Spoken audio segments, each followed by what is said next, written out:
go to the Eagles. Now, once again, he's out of contract in 2024. I feel like the Eagles will be looking not only to pick up, young players because they're rebuilding, but they will need to get experience. Purely because, A, you need experience in rebuild to guide the young players, nurture the young players, create them and build them as players. You can't just have a bunch of young players in a team. There's no leader. And the other reason they need sort of a bit more experienced players is because they lost Shuey, Nick Nat, and Shannon Hearn in one off season. They might lose Barras and McGovern in, future off seasons, given that there's already been rumours around those two leaving, etc., etc. Although I do think McGovern will stay, but Barras I feel like probably will leave. Caleb Marchbank, it's just not worked out at Carlton. I feel like Eagles might take a punt on him. He won't cost much. He won't be on a big salary at all, and they can probably play around with giving him peanuts. And you can't say no, because I don't think any other club would want Caleb Marchbank. But if you're a Carlton fan, have I misunderstood him? Let me know in the comments. Now, Carlton also had players like David Cunningham and Matt Owie, Sam Durden, who are also out of contract, but I don't think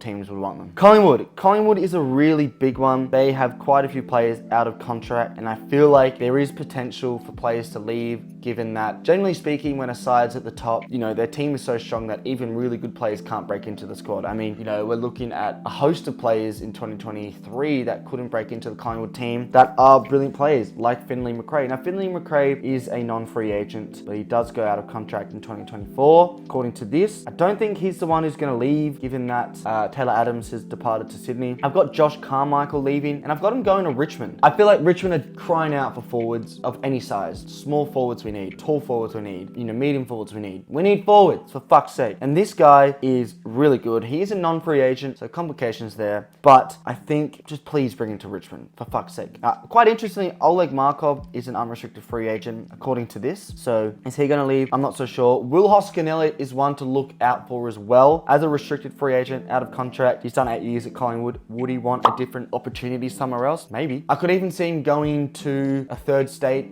start at GWS, goes to Victoria. Could he end up in Perth, in, Queensland? So there is a potential for him to maybe leave. Also, a restricted free agent for Collingwood is Jeremy Howe, but I think he'll stay. For the Essendon Football Club, I've got two names. The first name I have is Dylan Shield. He's a non-free agent at the end of 2024. I think he's going to go to St Kilda. Now, a couple of reasons. One, he's out of contract, but the second is there've already been rumours about him going to St Kilda in the 2023 off-season. It was heavily debated, and I thought, honestly, Essendon surely would want to get rid of him. I mean, it hasn't worked out. Whilst there might be still a little bit of trade value there, can you get rid of him? So I genuinely think that's an opportunity missed by Essendon. St Kilda have a habit of picking up these really dead, hopeless midfielders, Paddy Dow. I just feel like it's just in their history